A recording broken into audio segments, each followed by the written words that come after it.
porque la Defensoría, por creación, por ley de creación, tiene como objetivo velar por las desigualdades, por las inconductas de todo el Poder Ejecutivo, el Poder Legislativo, Judicial, que tenga que ver con el sector público. Y nosotros abordamos la violencia laboral del sector privado.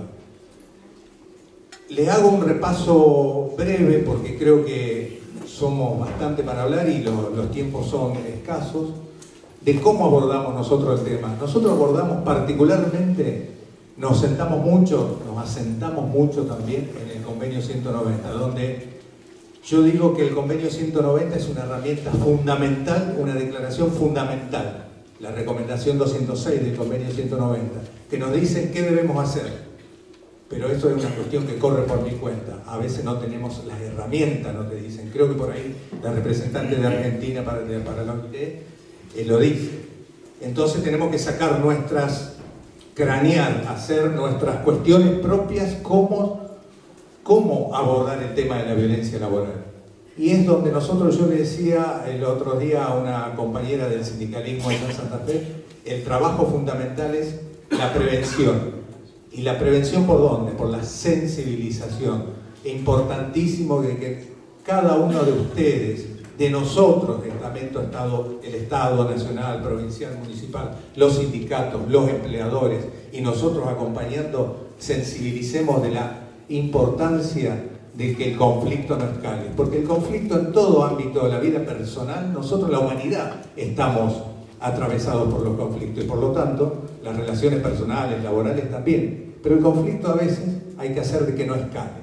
Entonces debemos sensibilizar, prevenir. Hay una herramienta donde nosotros como Estado provincial en Santa Fe hacemos mucha prevención, muchas capacitaciones, vamos por la cuestión propositiva, de antemano, llevando dispositivos de capacitación a las empresas, a los sindicatos, con charlas sobre liderazgo, comunicación efectiva, comunicación asertiva, cosas que hoy ustedes dicen que está todo de moda. Sí, pero perfecto, está de moda, pero hay que hacerlo. Porque a veces las personas, llevamos un código de convivencia que a veces son cuestiones obvias de cómo debemos relacionarnos en el mundo del trabajo. Cuestiones obvias que a veces nos plantean los mismos compañeros y dicen, no, porque un ejemplo claro, a veces viene mi compañero y apaga o enciende el aire acondicionado a una temperatura que nos hace mal a todos. Bueno, esas cuestiones a veces generan conflicto y a veces son obvias. Bueno, llevamos un código de convivencia de cómo entre todos podemos solucionar de antemano para que no llegue eso al Ministerio de Trabajo. Rápido, les comento cómo hacemos el abordaje. Allá la persona que quiere denunciar un tema de violencia laboral tiene 3 canales.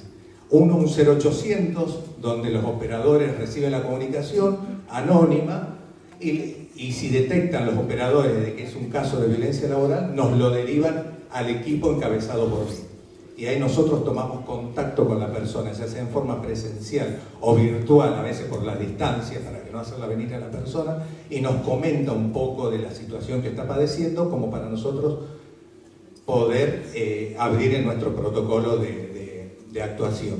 El otro canal que tenemos es un correo electrónico, también totalmente confidencial, porque realmente a veces remarco esto de confidencial y parece obvio, pero como se decía en el panel anterior, a veces los miedos que hay en denunciar el tema de violencia laboral, y no es menor, por más que uno trate, incite a la persona que lo denuncie, que lo haga público en el lugar nuestro, por supuesto, no que lo ande repartiendo por todos lados, como para nosotros poder orientarlo, acompañarlo en la etapa que necesita, pero bueno, eso es confidencial. Y si no, presencial en las oficinas de nuestra Secretaría de Trabajo, ya sea en 5 Secretarías de Trabajo que tenemos en la provincia de Santa Fe. Bueno, nuestros teléfonos particulares también abiertos a las 24 horas para que los compañeros trabajadores que no quieran hacer las denuncias por esos canales lo puedan hacer particularmente con nosotros.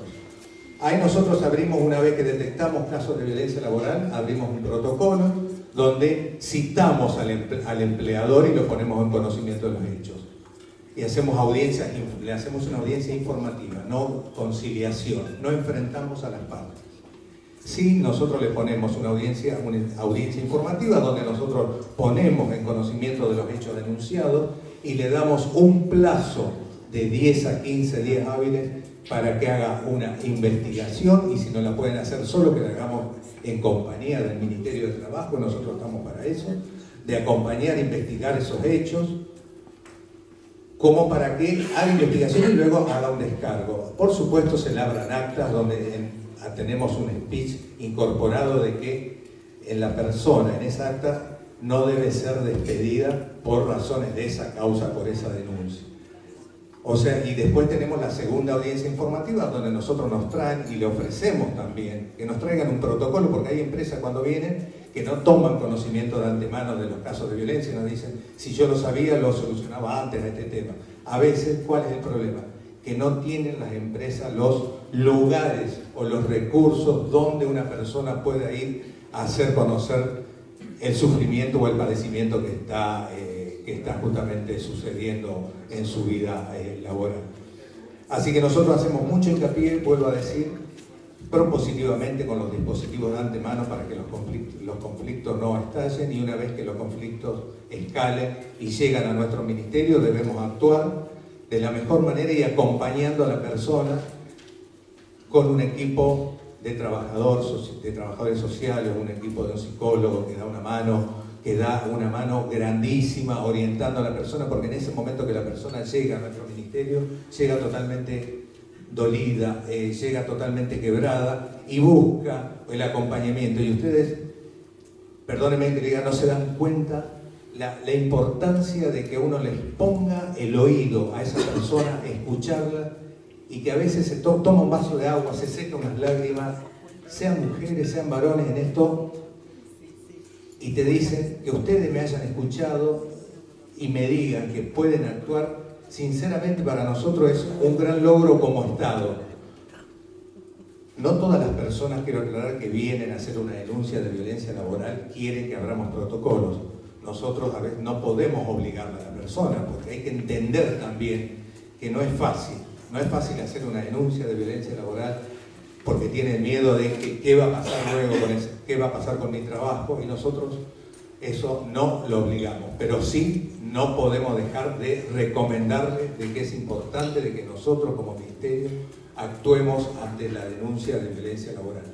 Así que bueno, eso es lo que nosotros hacemos de nuestro Ministerio de Trabajo, convencido de que generar políticas de empleo, pero a su vez cuidar a las personas que todos los días contribuyen a la producción de nuestra provincia, de nuestro país, que son el engranaje principal en la cadena productiva.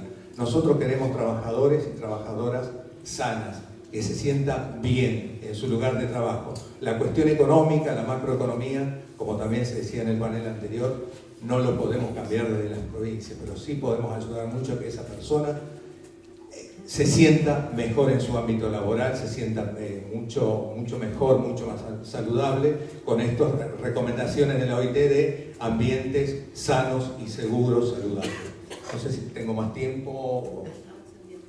Bueno, hasta aquí lo mío, así que un gusto y bueno, muchas gracias por la invitación. Así que bueno, muchísimas gracias.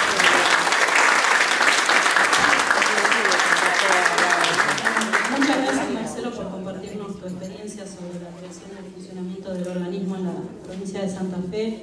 La verdad que la experiencia de cada uno de los exponentes que estuvieron hablando hoy nos deja mucha experiencia para poner en práctica, ¿no? Y también mucho incentivo en esto que mencionabas, en el hecho de escuchar a una persona en una situación de violencia también, como reconocer esa tarea que todos hacemos, los que estamos acá estamos interesados en esta temática y lo hacemos a veces organizadamente y a veces no, desde el desconocimiento, y también ese camino va proyectando a futuro nuevas cosas, ¿no? Nuevos proyectos. Así que muchas gracias por hablarnos hoy. Ahora, a continuación, le vamos a dar la palabra a Mónica Blanc. La compañera es secretaria de Géneros y Diversidad de la Asociación Judicial Bonaerense. Nos va a estar contando respecto de la intervención sindical de su sindicato frente a la violencia y el acoso en el mundo del trabajo, la experiencia que estuvieron llevando adelante. Así que, compañera, le hacemos llegar el micrófono.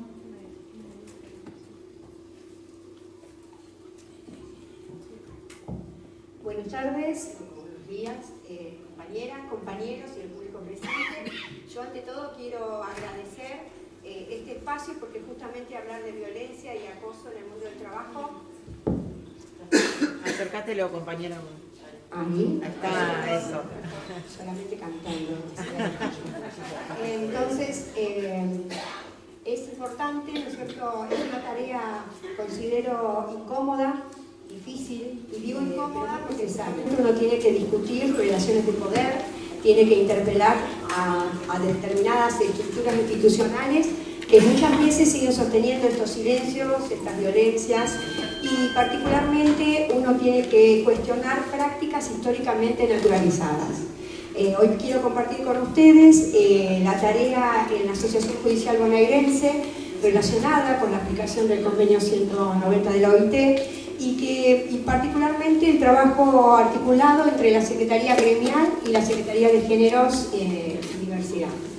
Esta es una experiencia construida colectivamente porque creemos que justamente la mirada que hay que darle a la problemática, al tratamiento de esta problemática es justamente eso, tener una mirada colectiva, interdisciplinaria, integral. No podemos considerar, no podemos tomar estas acciones en forma individual, considerar que son hechos individuales, sino justamente que eso son construcciones que afectan en forma integral las situaciones dentro del mundo del trabajo donde nosotros estamos. Hablar hoy y siempre de violencia laboral en el Poder Judicial es, bueno, es difícil. Es difícil porque hay estructuras que se mantienen y hay muchísima resistencia a todos los cambios que queramos hacer, pero bueno, nosotros seguimos insistiendo en eso. Tenemos, lamentablemente, dentro de las herramientas que establece la OIT, no tenemos una de las herramientas que es el convenio colectivo de trabajo. No somos un sindicato, tengamos convenio colectivo de trabajo. Aunque ustedes no lo crean, somos uno de ellos. Y por lo tanto, muchas cosas no podemos hacer, no tenemos las implicancias de solución que podríamos hacer institucionalmente. Bueno, nosotros seguimos insistiendo desde nuestra querida JB a trabajar en forma interna. Nosotros tenemos un protocolo que, por ejemplo, analiza todo el tema de problemáticas de violencia dentro de nuestros afiliados, pero nosotros lo que queremos es un trabajo integral dentro del Poder Judicial. Lo que podemos hacer justamente es trabajar desde la recepción de esa primera denuncia, una denuncia que los compañeros vienen muchas veces devastados, después de muchos años de silenciamiento, de aislamiento, muchas veces no llegan por la misma persona, sino por el comentario de algún compañero, o por suerte de las vinculaciones que tenemos con otras organizaciones o sindicatos, que por ahí por tener conexión, relaciones con ese compañero por otras actividades, nos comentan: vos sabés que me enteré que le pasa esto y esto a tal compañero. Nosotros nos acercamos, generalmente es la departamental, porque les quiero aclarar, el Poder Judicial está dividido en 20 departamentales, cada una de esas áreas tiene responsables de gremiales y responsables de Secretaría de Género. Entonces se acercan al compañero y establecen esa primera entrevista. Se trabaja desde la departamental y cuando se necesitan de dispositivos provinciales, ahí encaramos la tarea dentro de una estructura interdisciplinaria. Nosotros hemos armado, la Secretaría de Gremial con 2 subsecretarías, la Secretaría de Géneros y Diversidad, pero a su vez tenemos en forma de equipo el área legal, tenemos un área legal, tenemos un área de salud laboral, psicólogo, psiquiatra, acompañante terapéutico, una trabajadora social, y también tenemos un equipo interdisciplinario externo especialista en violencia de género. Pero además entonces nos conectamos con en forma de red con las 20 departamentales. Entonces hacemos ese primer contacto, evitamos algo importantísimo que es la revictimización. Tratamos de hacer un acto único en la entrevista, o sea que haya un representante de cada una de esas áreas dentro de esa entrevista. Muchas entrevistas son personales, o sea, presenciales, perdón, pero muchas también las trabajamos vía telemática, vía Zoom, porque la provincia es grande y a veces las problemáticas no son en La Plata. Yo particularmente, secretaria de Género, vivo en Campana. Entonces, bueno, se hace bastante complicado y tenemos que resolver algo en la inmediatez de lo que se necesita justamente en esta problemática. Entonces se hace esa primera entrevista, y de esa entrevista se establecen cuáles son las estrategias, las herramientas que vamos a aplicar para tratar este tema, pero siempre con el consenso del compañero. Y ahí también es un problema, porque a veces el compañero, como dijeron anteriormente, el compañero tiene miedo a no ser creído, a perder oportunidades laborales, un sinnúmero de miedos. También, históricamente, durante muchos años, siempre se protegió a las jerarquías y no a las víctimas. Entonces los compañeros temen hacer una denuncia. Un ejemplo claro, bien territorial, un último caso que tuvimos en Mar del Plata. Nosotros empezamos en 2013-2014 a detectar determinadas acciones que decíamos de escalar, esto es violencia, esto es maltrato. 2013-2014. Recién la denuncia la pudimos presentar en el 2023 por un montón de circunstancias, y una de ellas justamente es poder juntar, recopilar todas las pruebas suficientes para que este caso no quede en la nada, y particularmente porque los compañeros temían, ¿no es cierto?, hacer la denuncia. Y recién el 25 de marzo, lo marco porque es histórico, 25 de marzo del 2026, hace muy poquito, a través del juicio de enjuiciamiento se destituyó al magistrado violento.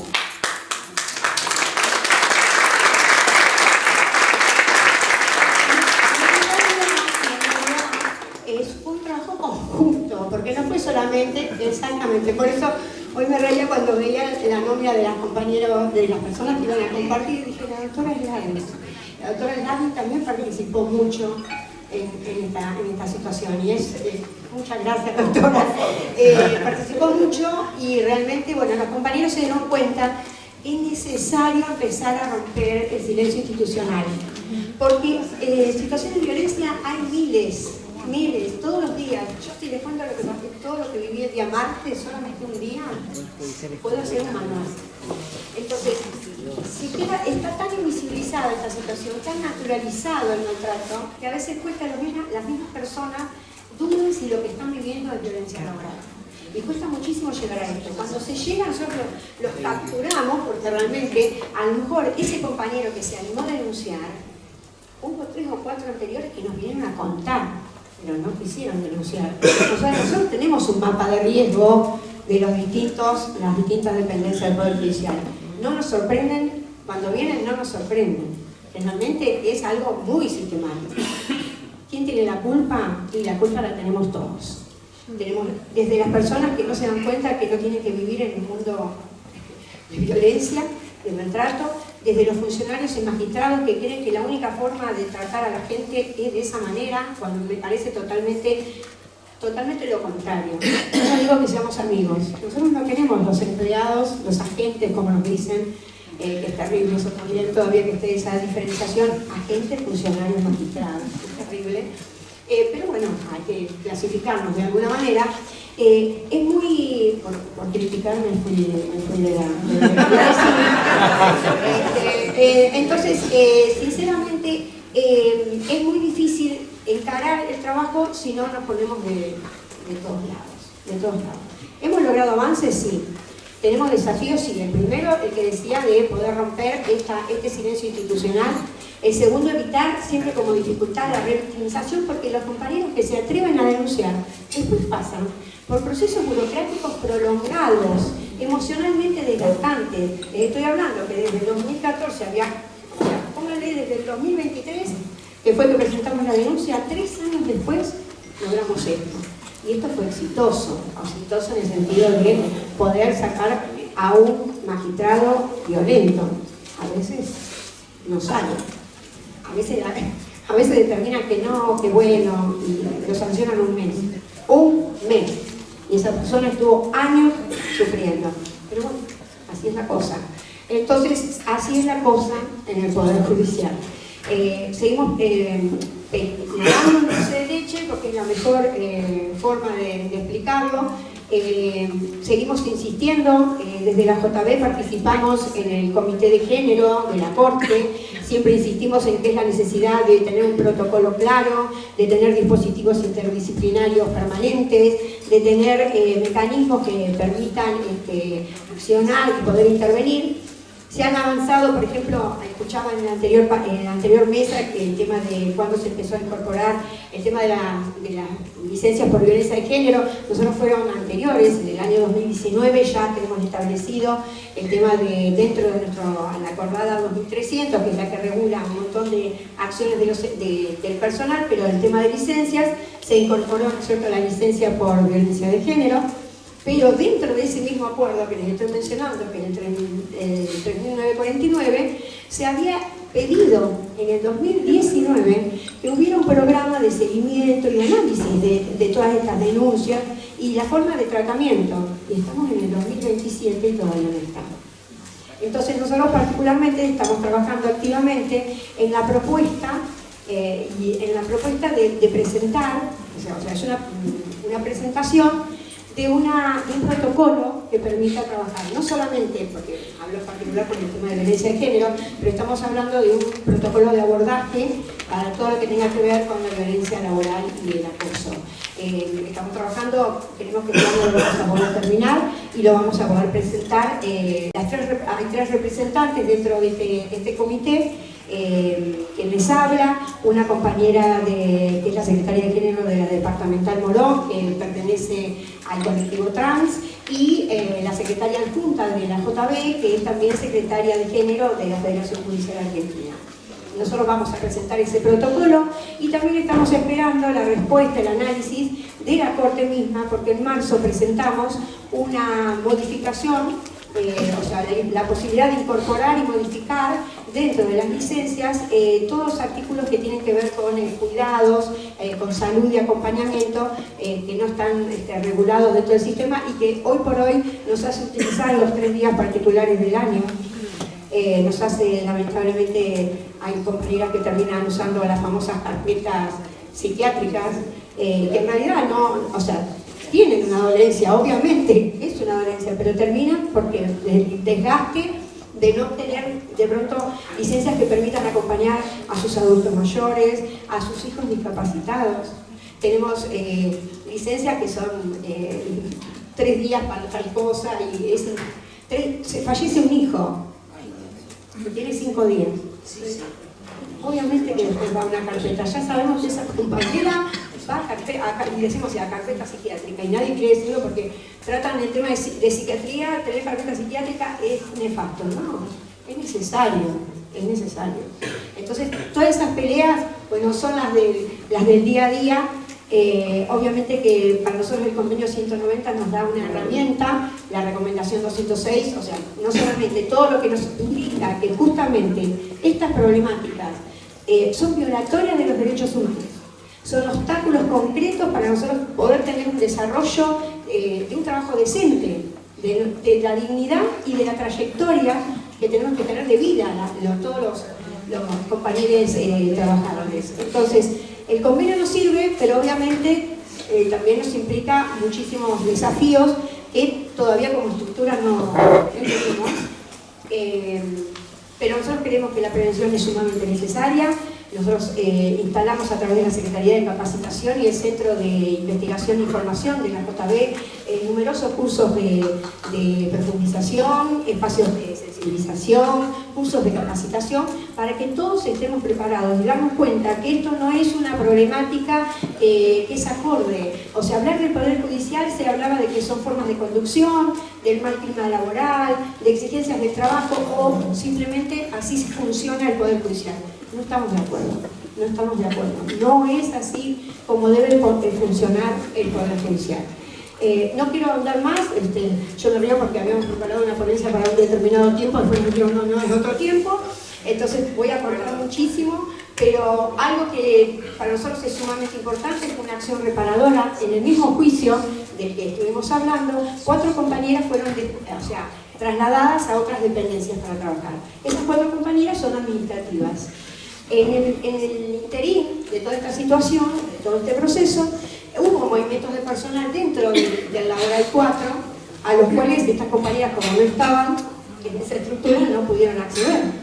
Entonces, insistimos y se trabajó con la Corte, y esas 4 compañeras que tenían, 2 tenían los cargos más bajos administrativos y otras tenían una categoría mejor, pero no en la categoría que tienen hoy. Todas las 4 tienen el cargo de oficial mayor, que es la categoría máxima que tenemos en el nivel administrativo. Nos parece que eso es una reparación, más allá de estos comentarios que me pueda decir, es una reparación a todo lo que vivieron y también es una cuestión de igualdad de oportunidades. La última reflexión, yo creo que hablar de violencia laboral es hablar de democracia. ¿Y por qué lo digo? Porque justamente nosotros somos los que estamos analizando cómo construir las relaciones laborales. ¿Lo vamos a hacer desde una base del miedo y del disciplinamiento o lo vamos a hacer desde la dignidad y los derechos humanos? Y el sindicalismo tiene un rol fundamental en esto. Porque el derecho a trabajar sin violencia, sin miedo y sin humillaciones no es un privilegio. Basta de decir eso. ¿Qué es? Es un derecho humano fundamental. Muchas gracias por la escucha.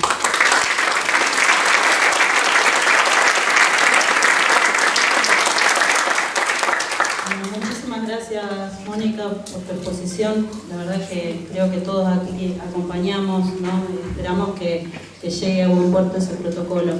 A continuación vamos a escuchar a la compañera Karina Rodríguez. Karina es secretaria de la Mujer del Sindicato de Trabajadores de la Sanidad Argentina y nos va a estar comentando sobre el COVID. Hola, buenos días, buenas tardes. La verdad que es un orgullo poder estar acá en esta mesa, convocados por el Ministerio, el primer Congreso del Ministerio de Trabajo. Felicitarlos porque realmente convocar a todos, organizaciones sindicales, cámaras empresariales, cooperativas, la verdad que juntar a todas estas personas y realmente, felicitarlos. Como quien bien dijo Eva, represento el Sindicato de Sanidad AXA La Plata, que nuclea a trabajadoras y trabajadores de clínicas con y sin internación, como pediátricos, laboratorios, droguerías, emergencias médicas, etc. Y estoy a cargo hace varios años de la Secretaría de la Mujer y me quedan 4 años más por delante, donde llevamos un trabajo bastante arduo en territorio, que yo siempre digo que es lo más importante. Nuestro sindicato se encuentra en la ciudad de La Plata y tiene representación en los 45 partidos de la provincia de Buenos Aires. Cabe destacar que más del 70% de los integrantes de sanidad está integrado por mujeres trabajadoras, a lo cual eso se le suma las tareas de cuidado de sus hijos e hijas a cargo dentro de la jornada laboral en el sistema de salud. A lo largo de los años, los temas vinculados a violencia por razones de género eran trabajados como un tema más.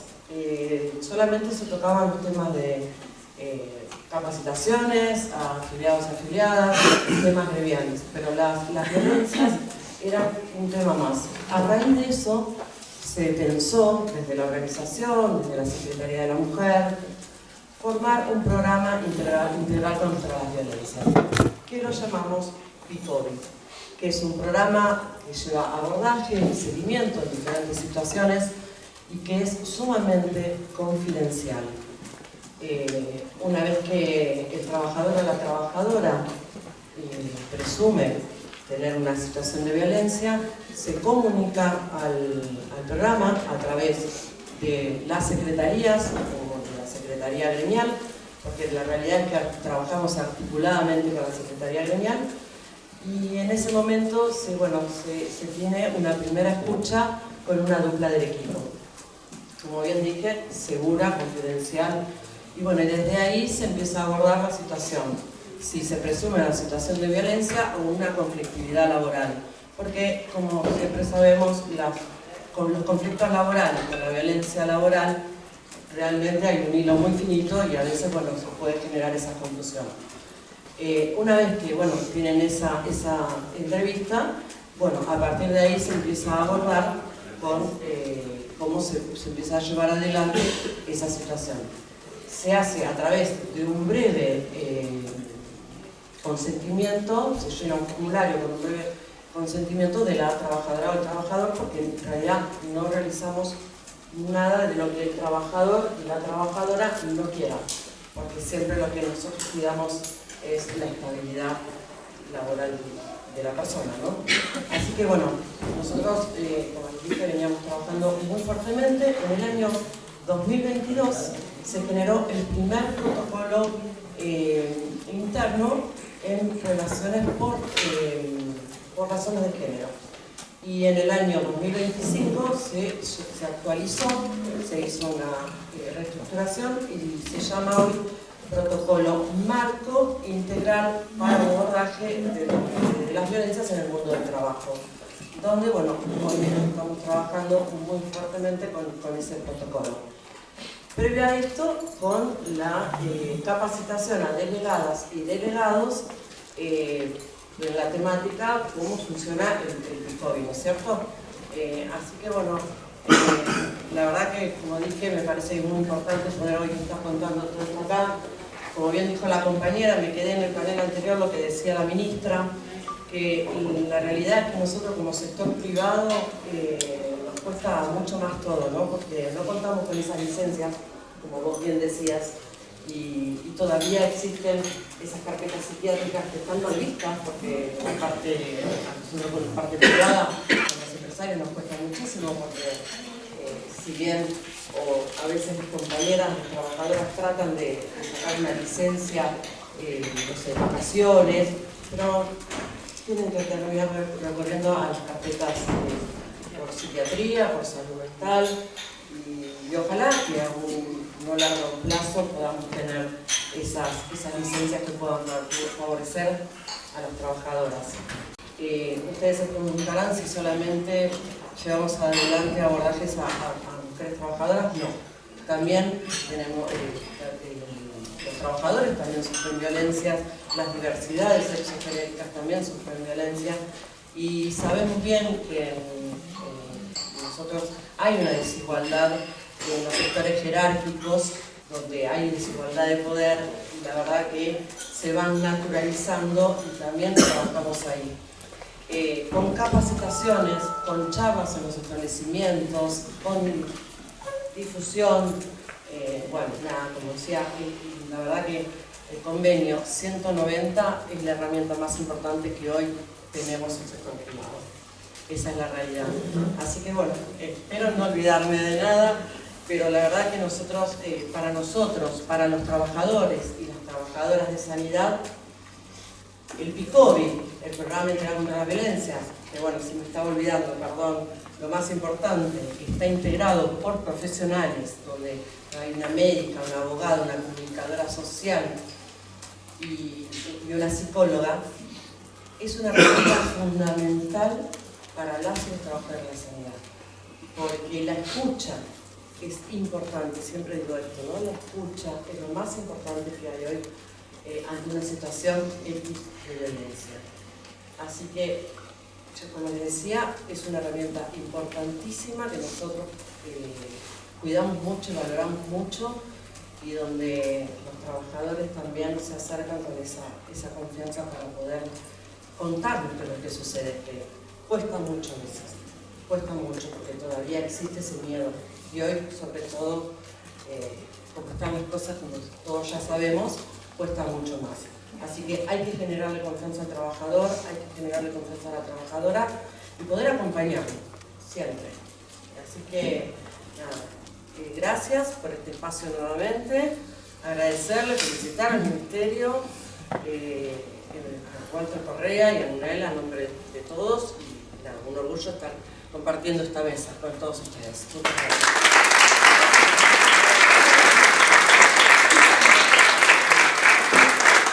Muchísimas gracias, Karina, por compartirnos tu experiencia. Ahora continuamos con la siguiente expositora, la doctora Eleonora Slavin, es abogada por la Universidad de Mar del Plata, especialista en Derecho. Perdón. Vamos a resolver. Bueno, menos mal porque era mucho. Y todo de Mar del Plata. Es local la doctora. Vamos directo a las palabras. Sí. Bueno, ¿está aprendido? Bueno, buenas tardes ya a todos y a todas. Gracias al Gobierno de la Provincia de Buenos Aires y al Ministerio de Trabajo por invitarme a estar hoy acá. En primer lugar, felicitar a todos y todas los que hablaron recién. Realmente ustedes están en el territorio. A mí llegan cuando el conflicto ya estalló, ya no tiene en general solución. Yo vengo de abogada sindical más de 20 años, hace ya casi 18 que estoy en el Poder Judicial, así que he tenido ocasión de ver estas situaciones de los dos lados. Comparto que el convenio 190 y la recomendación 206 nos abre un mundo, y sobre todo nos abre un mundo espectacular en este momento, con tantas modificaciones de la legislación laboral que no hacen más que retasear derechos a los trabajadores y trabajadoras. Entonces, yo me iba a dedicar al estrés como riesgo psicosocial y tal, pero digo, no hay mayor estrés que la pérdida del trabajo, digamos, que saber que cualquier reclamo implica la pérdida del trabajo. Y si bien es cierto que vamos a ver cómo el estrés es parte en muchos de estos casos de violencia y acoso en el mundo del trabajo, es muy difícil pedirle a una persona que vaya y que denuncie una situación de maltrato, de acoso, de persecución, de violencia, cuando sabe que está en juego su puesto de trabajo. Entonces no hay mayor violencia que un sistema donde no hay inestabilidad en el empleo. Y que incluso, aún probada discriminación y violencia, lo dice la nueva ley, veremos qué dice después la justicia, dice nunca va a haber reinstalación en el puesto de trabajo y que los despidos se efectivizan. Entonces, en ese contexto es muy difícil, pero tenemos la recomendación 206 y cuando vamos al convenio y a la recomendación, ahí sí hay reinstalación y ahí sí hay mecanismos que no podemos dejar de lado más allá de lo que dicen nuestras modificaciones a las leyes laborales.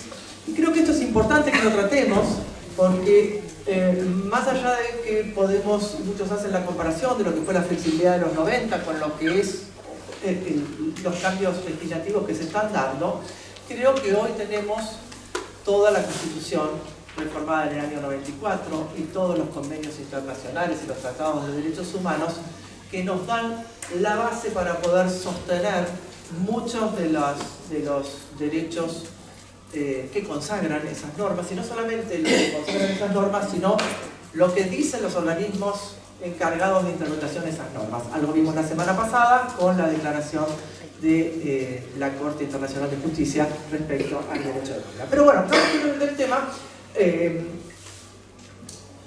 Muchas veces vamos a ver que cuando, en primer lugar, a la justicia llegan pocos casos de violencia. Cuando llegan a la justicia, llegan por violación a licencias, digamos, se termina la licencia por enfermedad y no se la reconocen, o vencen los plazos y dicen ya no está más enferma, o hay discordancias entre los certificados médicos del trabajador y la trabajadora y el empleador. Debo decir que el Ministerio de Trabajo hace las juntas médicas cuando hay discordancias entre los certificados médicos de los trabajadores y de los empleadores, y eso está muy bien. Muchos empleadores simplemente dicen el único certificado es válido es el del empleador y proceden a despedir a los trabajadores o trabajadoras por no reincorporarse. El Ministerio de Trabajo está contestando todos los oficios y está reconociendo que está disponible el servicio de junta médica oficial para determinar la validez o no de los certificados médicos que acompañan a los trabajadores y trabajadoras. Y eso es fundamental porque nos da la herramienta a nosotros para poder sostener el derecho de los trabajadores y trabajadoras a tener una licencia. Pero estamos hablando de una licencia por enfermedad. Y cuando uno empieza a analizar o cuando salta en la audiencia de vista de causa, ve que esta licencia por enfermedad, generalmente licencia psiquiátrica, lo que traen atrás es un trasfondo de violencia y acoso. Violencia y acoso que no se traducen solamente en un maltrato. Porque como dice la OIT, las exigencias desmedidas, el liderazgo tanto autoritario como aquel que deja que los trabajadores y trabajadoras decidan cómo hacer su tarea, cuándo hacerla, cuando no hay ningún tipo de control y uno no sabe cuáles son las expectativas que tiene la otra parte, son generadores de estrés. Entonces, es muy difícil que los trabajadores y trabajadoras vengan a plantearlo como violencia, pero sí generan estrés y se transforman luego en enfermedades, voy a hablar en antes de esto, pero pueden transformarse. Entonces viene cuando está la enfermedad, no viene cuando empieza el problema, cuando empiezan las relaciones o los conflictos interpersonales que nadie los frena en el establecimiento, ni hablar de aquellas personas que trabajan en lugares en solitario, o como bien decían, me acordaba del COVID, los trabajadores de la salud y las trabajadoras que además tenían que ocuparse de las tareas de cuidado, las trabajadoras de la educación que tuvieron que adaptarse a un mundo que no conocían, que no saben, y con una permanente digamos, recepción, sobre todo el personal de salud, y hemos tenido mucha enfermedad producto de esa situación, que estaban expuestas a gente que venía a una guardia y que necesitaba que la atendieran inmediatamente y que no podía solucionar el problema y que recibía los gritos y toda la desesperación de quien iba a buscar un servicio. Entonces, no hubo ninguna preparación y tuvieron que hacerlo de la manera que encontraron. Y esto generó muchas situaciones de estrés que terminaron en enfermedades y que derivaron directamente en una resolución de la relación laboral. Que aunque después el día de mañana llegue una reparación a través de una indemnización, no compensa ni el daño sufrido, ni tampoco la posibilidad de que esa persona pueda reintegrarse nuevamente en el mundo del trabajo en un contexto de alta informalidad y alto desempleo. Entonces, tanto en el sector privado, que sufrimos la amenaza del despido todos los días, como desde el sector público, como lo comentaba recién la compañera de la AJB, muchas veces esto, digamos, si bien tienen la tranquilidad de que no va a haber una extinción del contrato por hacer la denuncia, sí una estigmatización. Y todas las denuncias de violencia de género muchas veces se escondían a través de necesito una licencia psiquiátrica. O cuando iban a hacer la denuncia en sanidad le decían te damos una licencia psiquiátrica en vez de abordar el conflicto como corresponde. Y esa persona que estaba en una licencia psiquiátrica, afortunadamente en el Poder Judicial, tiene mayor cantidad de meses que las que tienen en el sector privado, derivaba que esa persona nadie quería luego reintegrarla en otro tribunal o en otro juzgado porque era una persona que ya venía con un conflicto. Entonces, en vez de resolver el conflicto, lo que hacen es taparlo a través de una licencia psiquiátrica. Creo que eso la Corte lo estaba revirtiendo y poniendo como licencia por violencia y no licencia psiquiátrica cuando una trabajadora, fundamentalmente una trabajadora, necesitaba un traslado producto de la violencia. Pero trasladar a la gente no resuelve el problema. Lo que tenemos que hacer es generar los mecanismos como para que las personas que sufren de violencia tengan la posibilidad de hacer denuncias y que esas denuncias realmente sean abordadas y tratadas en el ámbito del lugar. No hacer una revisión, ver cómo se consulta a las personas que obviamente todas saben que están, en el caso del Poder Judicial, el juez que se va a enterar de todo lo que van a decir y no quieren hablar. Hemos logrado, como vos decís, ha logrado la Asociación Judicial en un último tiempo terminar con esto, que fueron víctimas hombres y mujeres y que lograron reparación. Pero fue un proceso que duró internamente en el ámbito del Poder Judicial más de 10 años, porque las denuncias empezaron hace más tiempo. De hecho, lo que se hacían eran traslados, pero no se establecían procedimientos para realmente tratar de ver qué era lo que pasaba en ese ámbito. Creo que tenemos que usar las herramientas que tenemos, y el convenio 190 y la recomendación 206 nos abren la puerta para reclamar y poder establecer mecanismos en cada uno de los establecimientos para evitar la violencia y el acoso en el mundo del trabajo.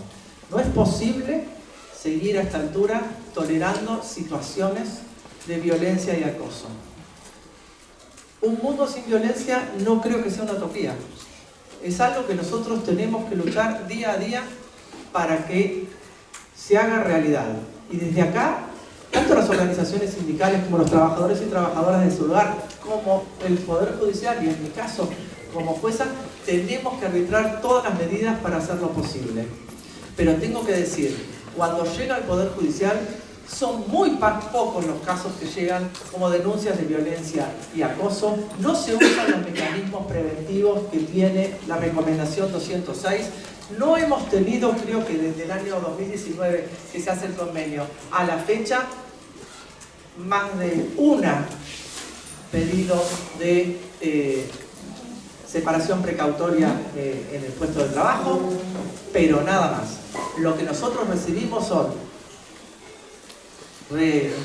expedientes por reparación de indemnizaciones por despido derivadas de licencias en general por enfermedad que terminan en una extinción del vínculo. Entonces, nosotros podemos hacer lo que podemos hacer, pero no más. Igual, creo que tanto los jueces tenemos que estudiar y aplicar los mecanismos que corresponden conforme todo el sistema de derechos humanos laborales que lo tenemos y que lo debemos usar. Pero también es necesario que nos lleguen las denuncias como corresponden, usando las herramientas como es el convenio 190 y la recomendación 206, porque es la única forma que se pueda realmente llegar a ese ideal que todos tenemos de terminar con la violencia y el acoso en el mundo del trabajo. Muchas gracias.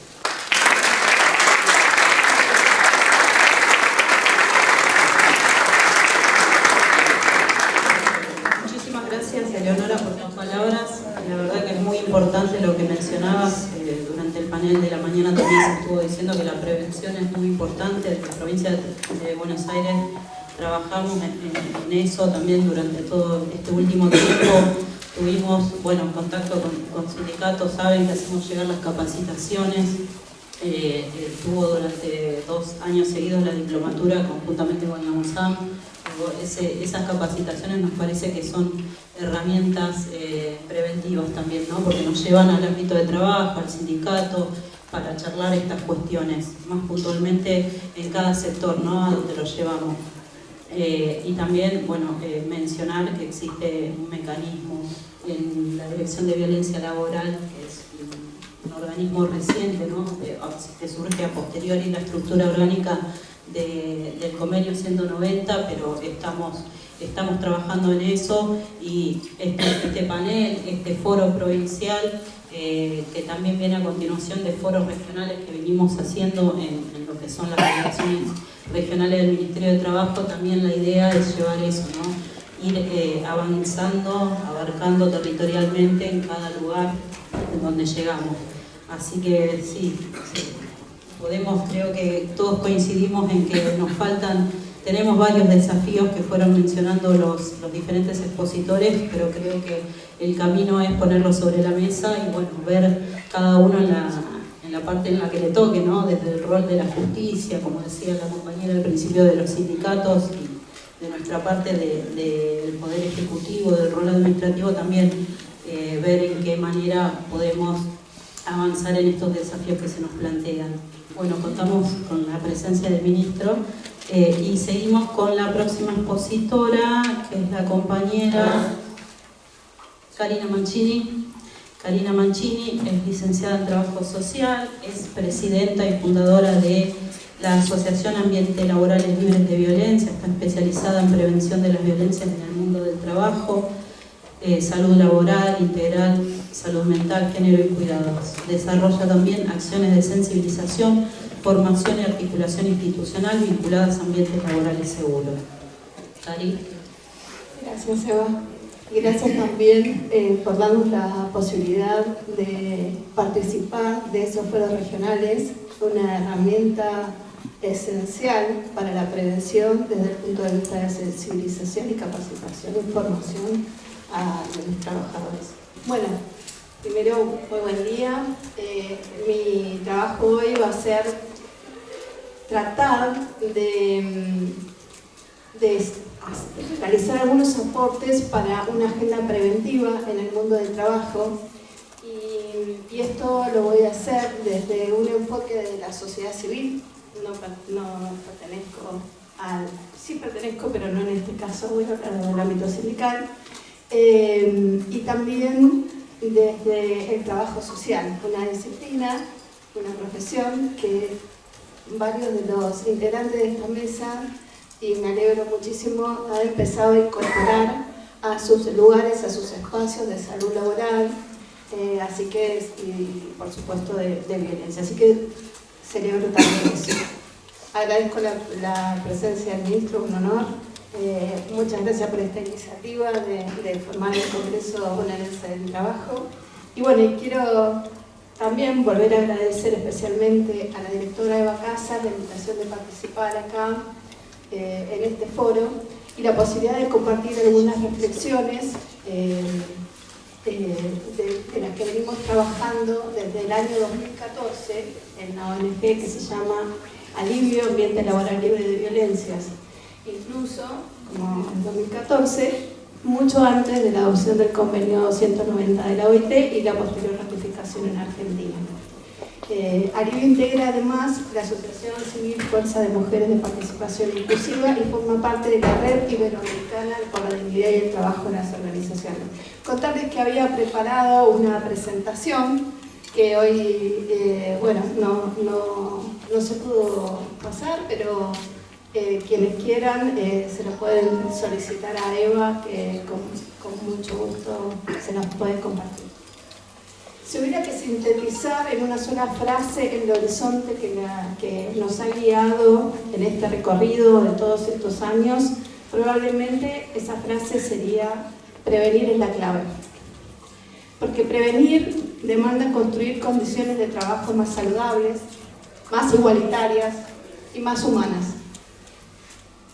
Y eso lo hace antes de que las situaciones de violencia y acoso o de vulneración de los derechos se profundicen o, peor aún, se naturalicen. Muchas de estas cosas aparecieron hoy también en este panel.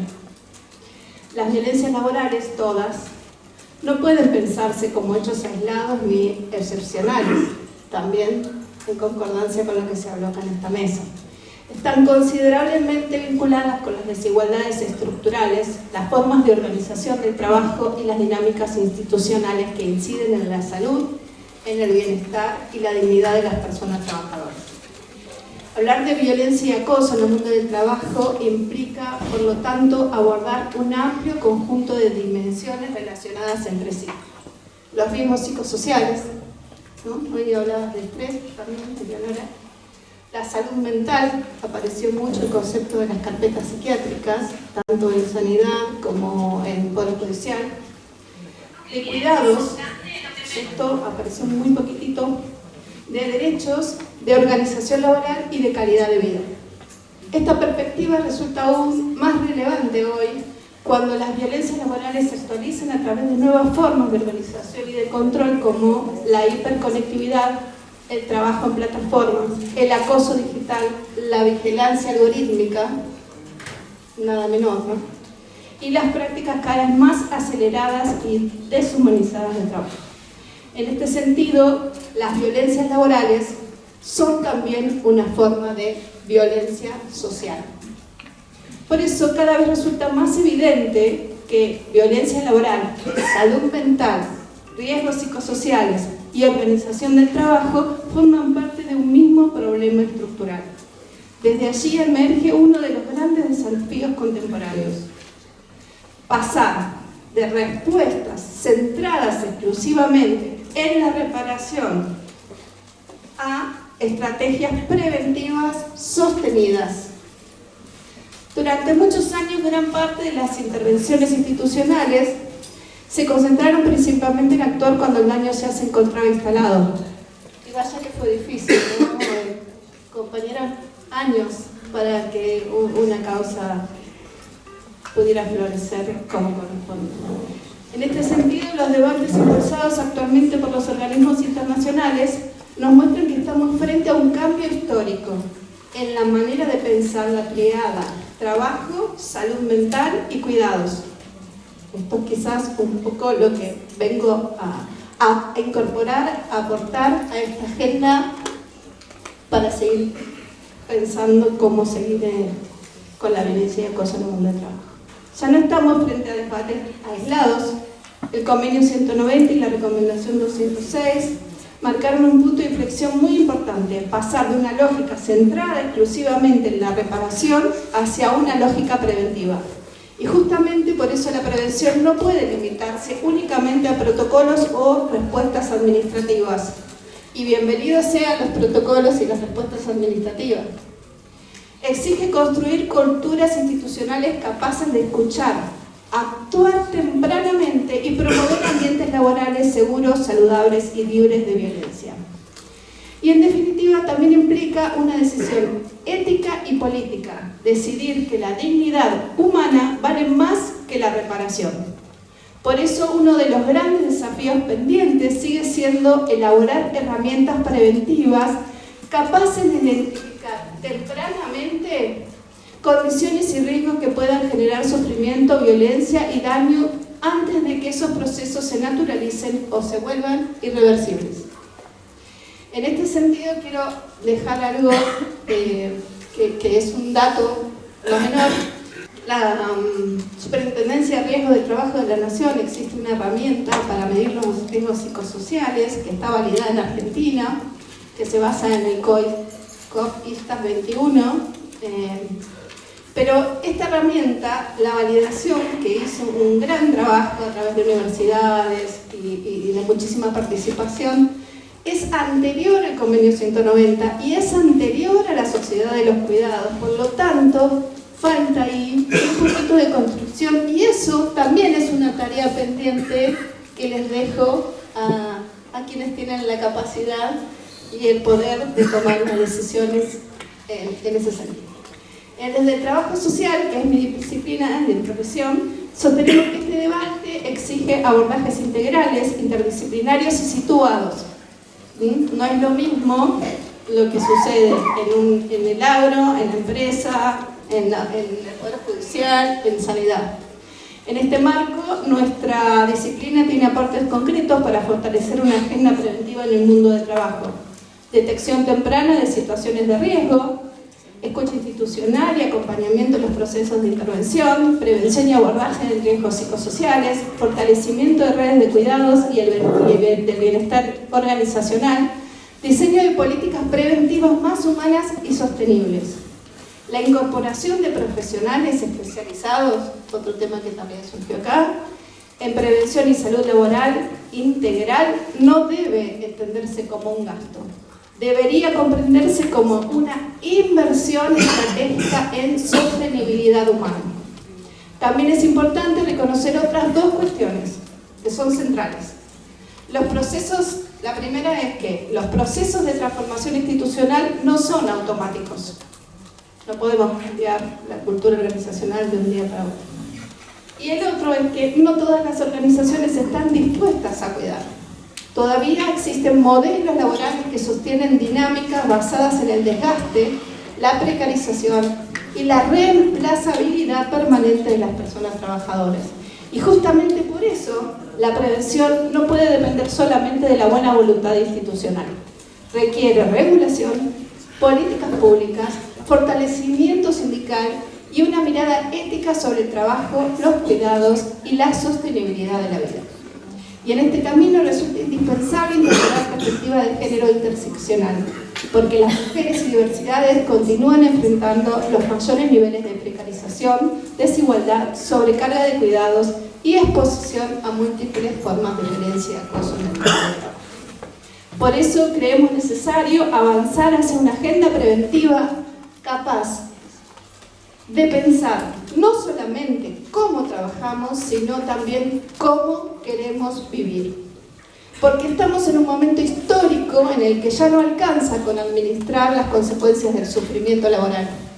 Necesitamos intervenir para transformarlo, porque detrás de cada indicador, de cada estadística y de cada conflicto laboral hay personas, hay cuerpos agotados, hay silencios, hay miedos, hay desigualdades, pero también hay enormes posibilidades de transformación. Y tal vez el mayor desafío de nuestra época sea justamente ese, construir organizaciones capaces, no solo de producir, sino también de cuidar. Organizaciones donde la dignidad humana no sea un discurso, sino una práctica cotidiana. Y en ese camino, el trabajo social asume una responsabilidad ética y política fundamental. no solo acompañar situaciones de vulneración, sino también contribuir a construir organizaciones más saludables, democráticas, también apareció acá el tema de la democracia, y humanas. Porque la justicia social también se construye en los lugares de trabajo. Porque ninguna sociedad puede llamarse verdaderamente democrática si el trabajo se sostiene a costa de la salud, del miedo o del sufrimiento de las personas. Porque prevenir es decidir colectivamente que la dignidad humana vale más que cualquier lógica del descarte. Prevenir es construir dignidad. Muchas gracias.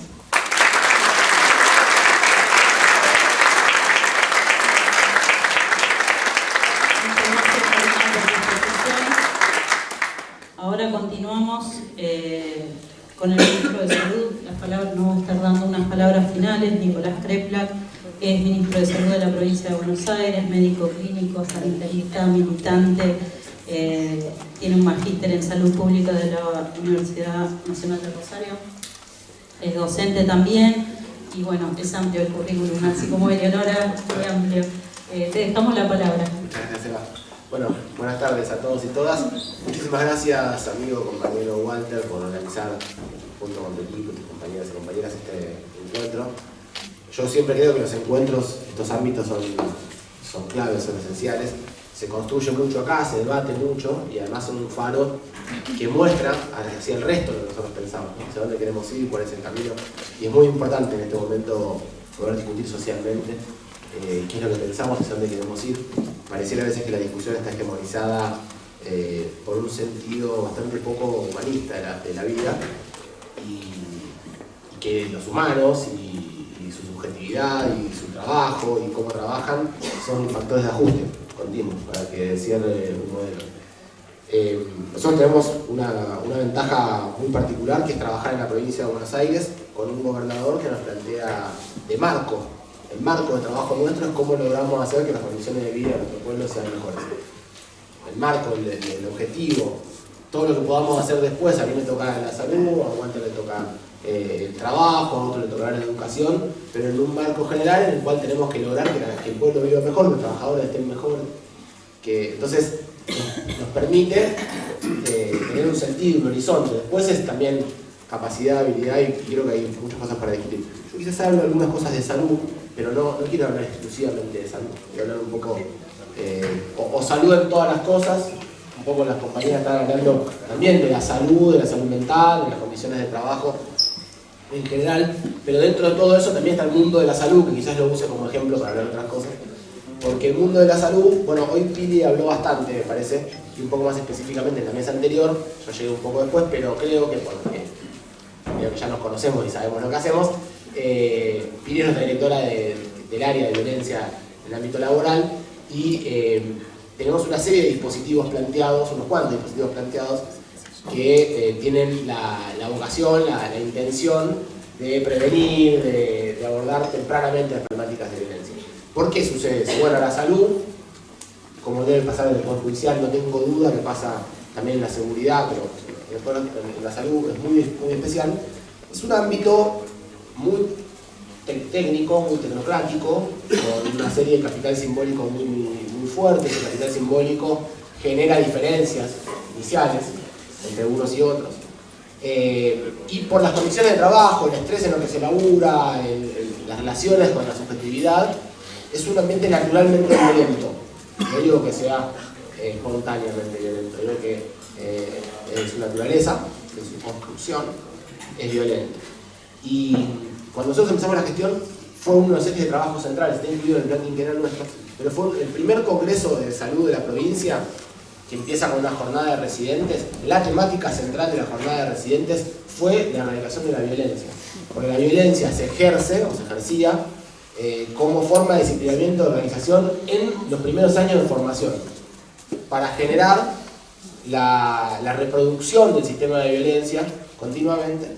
Fue la primera de los abordajes, para poder discutir calidad, que estamos discutiendo hoy, cómo logramos hacer que las cosas se hagan de la mejor manera, con mejor resultado, que la gente atraviese la experiencia de la salud más satisfactoriamente, pueda mejorar sus condiciones de vida, llegar preventivamente, para poder llegar a hablar de eso, primero es necesario erradicar o trabajar fuertemente con la violencia. Pero ¿cómo se trabaja con la violencia del marco que yo contaba que nos propone el gobernador del trabajo en la provincia de Buenos Aires?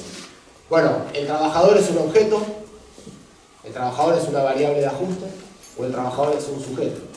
Si el trabajador es un objeto, entonces lo que hay que hacer son normativas de arriba para abajo, que digan cuáles son los costos de las cosas, cómo se darle en todo caso al Poder Judicial o algún poder que logre disciplinar cómo se ordenan los problemas. Y si uno entiende que los trabajadores son sujetos, que tienen historia, que tienen contexto, que tienen comunidad, que tienen un sentido, que tienen deseos, entonces los trabajadores tienen que ser sujetos activos de ese proceso de transformación. Eso es un elemento central. Nosotros tenemos un sistema de salud que piensa los problemas de trabajo desde el riesgo del trabajo. Y el riesgo es un cálculo actualmente. Los problemas de la salud de los trabajadores principalmente está separado de la atención de la enfermedad de los trabajadores, ahora me meteré en eso después, desde las ART y la supervivencia de riesgo de trabajo, que básicamente le ponen un costo. O sea, bueno, ¿cuánto me sale? ¿Qué nivel, qué porcentaje de daño va a tener esta persona que le pasó esto? ¿Y cuánto lo pago? Y haces un cálculo de hasta cuánto te sirve, básicamente. Entonces, ya uno arranca a decir eso y diría, por naturaleza de cómo está constituido, es la lógica del seguro. Es la lógica del seguro. La salud en manos de la lógica del seguro. La salud no. El bienestar de los trabajadores, las condiciones de trabajo de los trabajadores, en la lógica del seguro. Y la segunda parte de la discusión, que es la atención de la salud de las personas, en la lógica del gerenciamiento. ¿Qué es lo que puedo hacer con la salud de las obras sociales? Y lo digo sin echarle la culpa a nadie.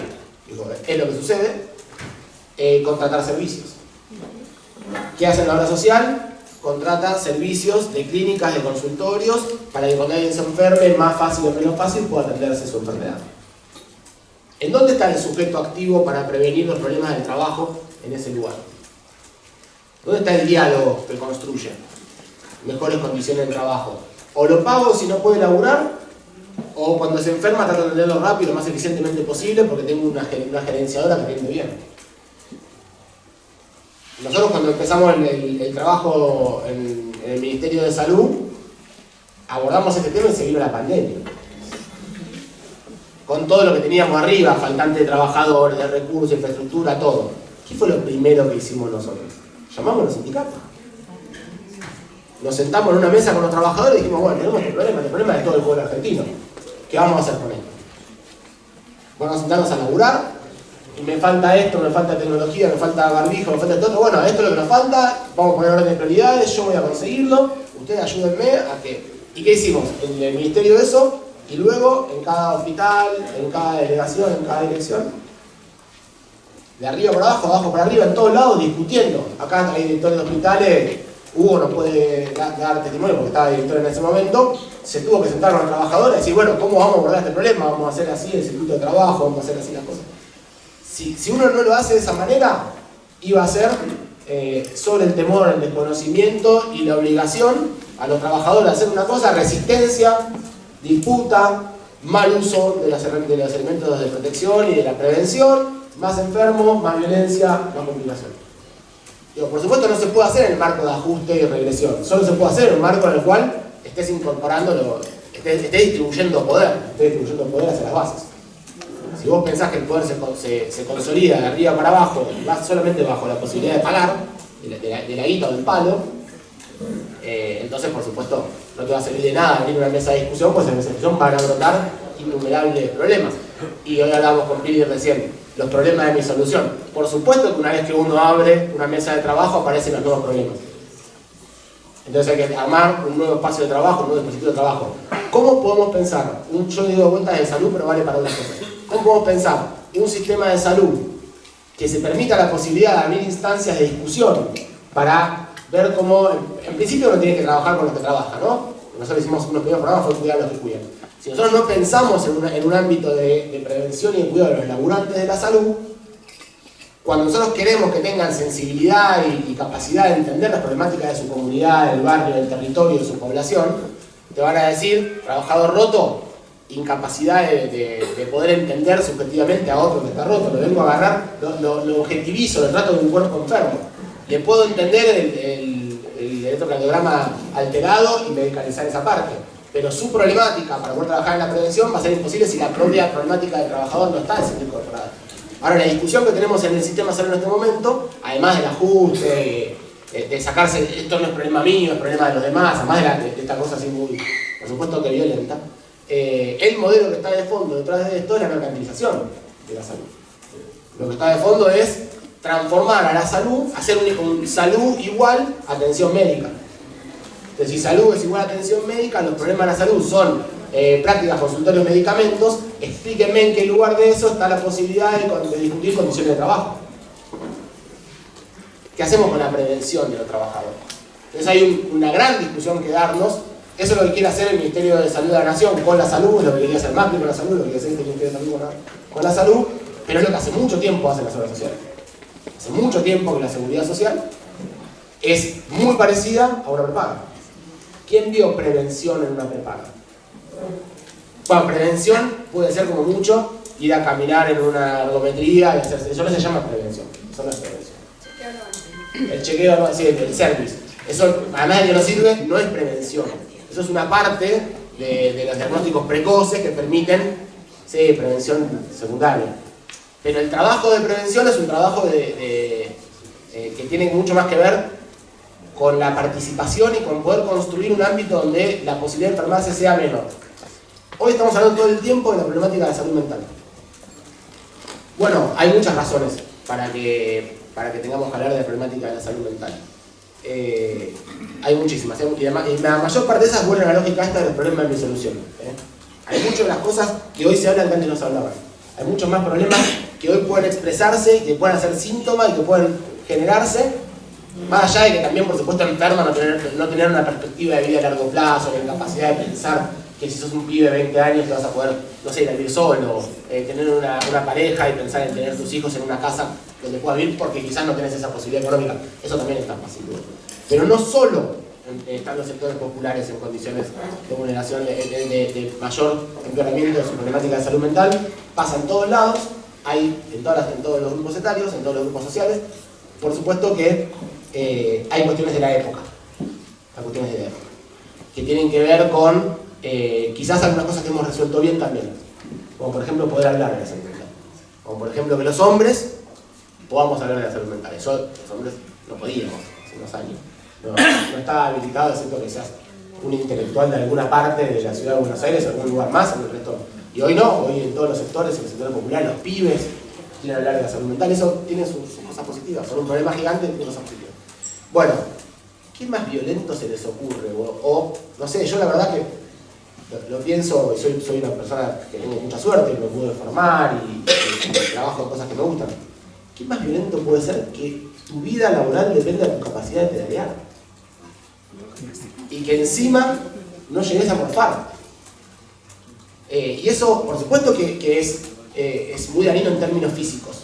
Porque un día que te duele la columna, te duele una pierna, una rodilla, capaz que no llevas el morfio a tu casa. Pero en términos subjetivos, es realmente una situación muy compleja y muy violenta. Así que para mí entra de vuelta la discusión de qué queremos hacer con esto como sociedad. Hoy más temprano hablaban de la inteligencia artificial como uno de los grandes desafíos. Yo estoy convencido, por ejemplo, en el ámbito de la salud, la inteligencia artificial tiene muchas cosas para aportarnos. Por supuesto que no nos va a ayudar con todo porque no es tan fácil hacer un diagnóstico para una máquina que lo pueda hacer, pero algunas cosas nos va a ayudar a aportar. ¿Y qué es lo que tenemos que hacer nosotros? Hay que discutirlo ya esto. Los estados tenemos que discutirlo ya, los pueblos tienen que discutirlo ya, y como decía la doctora, hasta yo creo que gran parte del texto normativo que tenemos ahora nos permite hacerlo. Ni siquiera tenemos que pensar que hay que construir leyes, que por supuesto hay que hacerlas, pero tenemos que tomarla, es una disputa política, es una disputa social, hay que dar la batalla, listo, hay que darla. Si tenemos más tecnología de inteligencia artificial, que sea para que tengamos más tiempo para dedicarnos al cuidado. Y eso lo digo para trabajar en la salud. No sea cosa que si le ponemos más tecnología atendamos más rápido a los pacientes y podamos sacar más cantidad de pacientes por hora. Que nos permita ajustar tiempos en algunos procesos tecnológicos o técnico-mediados y que nos permite un poco más de tiempo para preguntarle al paciente o a mi compañero de laburo, che, tengo un paciente que no sé qué hacer, pensémoslo juntos y discutamos un problema entre otros. Pero eso lo tenemos que discutir ahora, construir los ámbitos para que esto se produzcan como procesos de trabajo. A mí me parece que además estamos ante un momento de una crisis en la sociedad muy grande, en la que la primera de las batallas es una batalla política subjetiva, que incluso diría, no sé si es moral la palabra, porque no me refiero a la moral en términos, sino en términos más coloquial del uso. Uno tiene la moral alta, la moral baja, de autoestima, por ahí, de autoestima. Si nosotros creemos, como nos quieren hacer creer hace un tiempo, que el Estado es incapaz de producir cosas buenas, que el Estado, como la construcción que pudimos hacer entre todos, y que muchas cosas serían ineficiente, lento, pesado, injusto, pero muchísimas otras es un lugar donde se pueden dar espacios de discusión, porque al menos lo que tenemos que garantizar ahí es el bien común. Y nos quieren convencer de que nosotros no tenemos la capacidad de instalar un sentido de las cosas. Yo creo que esa discusión la tenemos que dar fuertemente. Necesitamos hacerlo con un Estado que funcione bien, pero además tenemos que hacerlo, yo creo que la provincia vamos a hacer es en salud, lo digo porque sé que muchas áreas más, pero lo digo del lugar donde yo laburo, y con todos los problemas que tenemos por delante, hemos hecho cosas que hace 10 años nos decían que eran imposibles de hacer. Y las hemos hecho. Y si lo hicimos en la provincia de Buenos Aires, con la envergadura que tiene la provincia de Buenos Aires, y con el perdón de compañeros santafesinos y de otras provincias, que seguramente lo hacen muy bien también, pero quiero decir, si uno lo puede hacer en un lugar tan grande, entonces ¿por qué no lo podemos hacer en todos lados? Y lo que estamos pudiendo hacer es, por ejemplo, construir reglamentos como el de residente en la provincia de Buenos Aires para erradicar estructuralmente la violencia.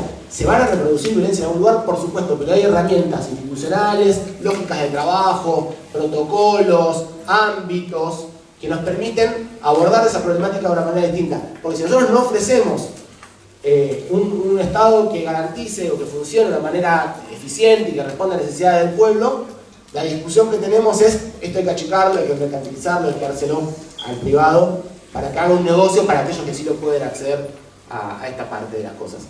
Y esta discusión que se viene con respecto al uso de las tecnologías es una discusión muy grande. Nosotros no podemos correr. No podemos pensar que nosotros no podríamos hacer, por ejemplo, un Rappi público que ayude a juntar a una persona que puede laburar de llevar algo con otro que necesita que se lo ayuden a llevarlo, pero que ahí no esté mediando la rentabilidad que va entre el 30 y el 50% en la mano de un tipo que anda a saber en qué lugar del mundo está. Y que le dice socio al tipo que está laburando ahí. Por supuesto que hay que regular las condiciones laborales, pero hay que pensar qué podemos hacer nosotros para disputar el uso de la tecnología para cambiar las condiciones de los trabajadores. Nosotros en el sector de la salud venimos haciéndolo fuertemente, muchas cosas que nos quedan pendientes. Queremos hacerlo también. Pero queremos discutir de la salud y pensar que la salud es una dimensión estructurante de la vida de todos y de todas y que tiene que estar en todos los lugares de trabajo. Que no podemos resignarnos que la intervención de la salud en los lugares de trabajo es para ponerle un costo a su lesión, a su incapacidad o para atender el día que se enfermaron. No podemos pensar más en los lugares de trabajo. Nosotros hablamos de una cosa llamada atención primaria de la salud, que tiene que ver con la organización del sistema de salud en función del lugar donde uno labura, donde uno vive, y en la prevención, y en las comunidades, y en cuáles son sus modos de vida, y cómo sus modos de vida pueden ser modos de vida que no enfermen, o que ayuden a vivir mejor. Y todo eso está fuera del trabajo. Es prácticamente excepcional el momento en el cual podemos pensar que el lugar de laburo, en el privado también, en el público lo intentamos hacer, pero en el privado también, sea un lugar donde uno pueda pasar la mayor parte de su día despierto ahí, pueda tener capacitaciones, espacios de prevención, de promoción, el articulado y el armado de la red, que desde ahí se dispare la necesidad de llegar a un profesional, a un especialista, a una tecnología en particular. Pero no lo podemos hacer si seguimos teniendo todo un sistema de salud fragmentado y con la lógica del dinero. Porque yo creo que es una discusión que no estoy dispuesto a pensar que no hay que darla o que la hemos perdido estructuralmente. Axel lo dice muy bien, a mí me gusta. La sociedad no es un mercado. La sociedad no es un mercado. No es que en el mercado de la salud, o en el mercado laboral, o en el mercado... Habrá mercados y hay una sociedad, y la sociedad tiene otras reglas que no es solamente la del mercado. Porque nuestra felicidad no es solamente la guita. Nuestra felicidad no es solamente... Por supuesto que es indispensable tener lo suficiente para poder comer y para poder llegar hasta algún lugar. Pero después no es lo único que hacemos nosotros. Por eso hablaban hoy de los convenios colectivos. No se discute solo salarios. Los trabajadores no discuten solo salarios. Discuten cómo se realizan, discuten cómo se reproducen. Bueno, cuando estás en un momento como este, solo te llevan a discutir salario porque si no, no llegas a comer a fin de mes. Pero bueno, también tenemos que pensar que puede haber otro país por delante. Lo que yo creo es que en ese país que pensamos por delante hay muchas experiencias que se vienen haciendo en todo el país que son muy válidas y muy interesantes, que es una responsabilidad nuestra, de los que tenemos la vocación de construir algo mejor, encontrar todas esas experiencias. Encontrar a las personas. Las experiencias no son cosas que están solas, tienen personas, tienen historias atrás, tienen comunidades. Bueno, encontrarnos todos, discutirlas, ponerlas arriba de la mesa en conjunto y presentar al resto de la sociedad que les quieren vender que hemos sido derrotados. Que solo queda por delante la posibilidad de pensar cuál va a ser tu nueva esclavitud, cuál va a ser la forma en la cual poderes que ni siquiera podés observar te van a explotar hasta que no puedas pedalear. Y me parece que no, Argentina tiene mucha historia, tiene mucha batalla encima. América Latina tiene muchos triunfos también, a pesar de los errores y de las derrotas, y que nuestro país tiene cosas muy lindas para mostrar. Nosotros, al menos los trabajadores y trabajadoras de la salud, estamos muy convencidos. Lo mostramos el otro día en la calle, que fue una cosa que a nosotros nos sorprendió muchísimo, una organización de salud que nos sorprendió muchísimo porque fue 10 veces más la gente que nosotros pensamos que iba a ir. Y eso nos mostró que el pueblo tampoco está decidido a abandonar a su suerte a los demás. Y nosotros estamos seguros de que nuestro laburo no es solamente por la guita y por el sueldo. Nosotros laburamos para que nuestro pueblo viva mejor. Y me parece que eso lo podemos hacer entre todos y todas. Creo que hay un destino que amerita que tomemos estas decisiones, como la que está haciendo Walter y todos los compañeros hoy, de invitarnos a discutir cosas en serio. A mí Walter me dijo, vamos a discutir sobre algo concreto que está sucediendo, pero discutamos lo que queremos hacer en el futuro. Me invitó a esto. Así que yo creo que también tenemos nosotros que pensar cómo elaboramos colectivamente un proyecto que movilice y que nosotros dejemos de ser también los reproductores de esa derrota. Los pibes dicen todos los días, los pibes están con el celular, están destruidos, no les interesa nada. ¿Fueron a hablar con los pibes? Porque nosotros hablamos bastante con los pibes. Ni de casualidad. Mi hija está en la toma ahora de las escuelas en la ciudad de Buenos Aires. Pero ni de casualidad. Están en esas si no les hablamos. Si no son sujetos activos de la construcción de algo más. Pero si nos ponemos a hablar con los pibes, ellos necesitan, como todos nosotros, algo lindo en lo que creer.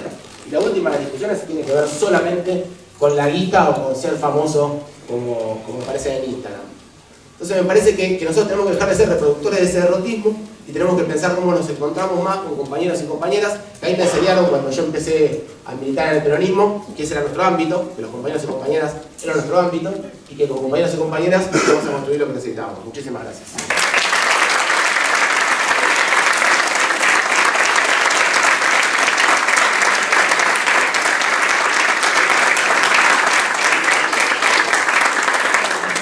Gracias por tus palabras, Nicolás. La verdad que me quedo con esto que decías de dar la discusión social, sobre todo pensando en la salud, una dimensión que está presente en los lugares de trabajo, es muy importante.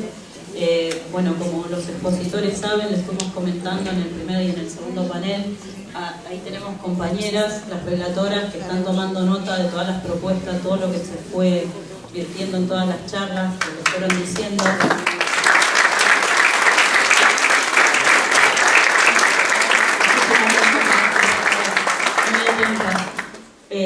Me parece importante, antes de cerrar este panel, quiero invitarlos, si quiere dar unas palabras del Ministro de Trabajo, y también invitar a los expositores a participar a la próxima ronda de intercambio, donde bueno, se van a charlar propuestas y desafíos desde la acción sindical. También están obviamente invitados. ¿Quiere decir unas palabras? Saludos. Breve.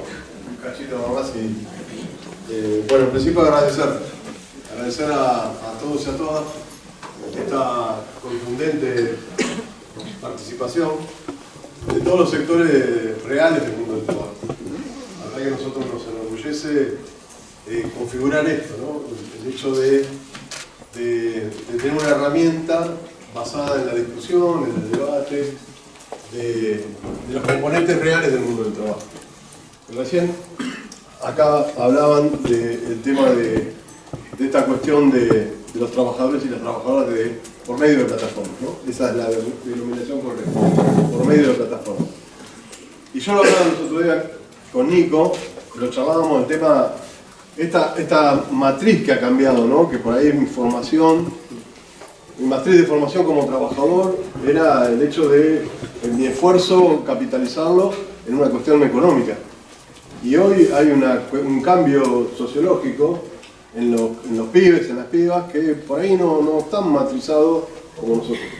Y por ahí prevalece el tiempo, ¿no? El tiempo ante el recurso económico. Por eso vemos, si nosotros analizamos los procesos de los trabajadores y las trabajadoras por medio de plataformas, vemos que había una tendencia que era parecida a la nuestra, la de trabajar de lunes a viernes, y después con el tiempo, ante la necesidad económica, la demanda, el trabajo y una cuestión de idiosincrasia de vida, fue mutando, ¿no? Y hoy se corrió, digamos, para los jueves, los viernes, los sábados y los domingos. Y la verdad que el Estado Nacional, esto de mínimamente hacer este análisis, ¿no? De decir, ¿qué está pasando? ¿Cómo podemos encarar este tema? ¿Cómo podemos discutir este tema?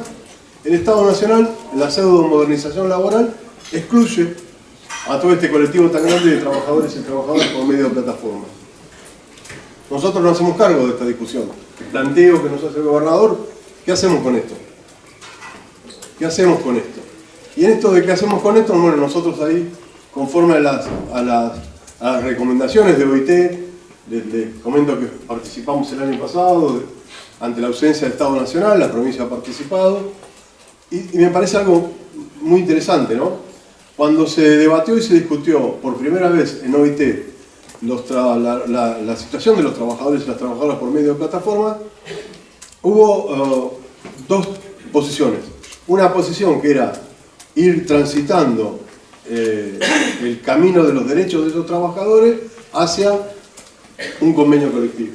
Y la otra posición era que eran trabajadores independientes, que las plataformas tenían criterios individuales. Solamente transmitirle qué pasó en esa votación. En esa votación que la primera posición, la de generar, la de darle el reconocimiento a los derechos, ganó y por muy pocos votos. Pero hay algo que me parece interesante destacar en términos sociológicos, ¿no? Lo que estamos viviendo en términos mundiales. Estados Unidos, Inglaterra, la India, China y Rusia votaron en contra de mejorar los derechos de esos trabajadores y de las trabajadoras. Ahí vemos los neofeudos en términos mundiales que atraviesan la geografía política de las repúblicas de los países. Bueno, nosotros acá en la provincia de Buenos Aires hacemos todo lo contrario. Conforme a las recomendaciones de OIT, la provincia tiene un proyecto donde ese proyecto también absorbe la modernidad de tener una plataforma, ¿no? A través de mi PBA, nosotros generar una aplicación y interactuar. Ministerio de Salud, por el tema de la accidentología y la salud de los trabajadores y las trabajadoras. Ministerio de Seguridad, por el tema de la nocturnidad y la seguridad, ¿no? El tema del registro también de esos vehículos. También, obviamente, gobierno, obviamente que también está tránsito, ¿no? Por el tema de la posibilidad que a través de esa aplicación, el tema de los registros, el tema de la documentación de los vehículos, y bueno, también digamos que articulando esta articulación, valga la redundancia, colectiva de varios ministerios, el Ministerio de Trabajo de la provincia de Buenos Aires. A ver, ante el destierro en términos de derechos del gobierno nacional, bueno, nosotros proponemos que hacernos cargo de esa situación sociológica, hacernos cargo de esas nuevas matrices que priman en los trabajadores y las trabajadoras, no de todos, pero de una gran parte de los trabajadores por medio de plataformas, y proyectar un proyecto donde la ley empiece a generar un piso de derechos para todos esos trabajadores y esas trabajadoras que, como dice acá mi compañera Nico, hay que sentarse, escucharlos, dialogar, hablar con ellos y no son muy distintos a nosotros cuando tuvimos esa edad en términos de entender una patria, entender una lucha y querer el bienestar colectivo de nuestro pueblo trabajador. Así que nada más que eso, para pasar el aviso, nuevamente agradecerles que la verdad estamos muy contentos de poder, a través de nuestro gobernador Axel Kicillof, tener el primer Congreso de Trabajo en la provincia de Buenos Aires. Gracias.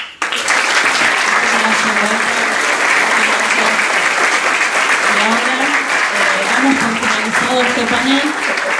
Continuamos con la moderación de Soledad Eli Chávez, la siguiente ronda de intercambio. Muchas gracias.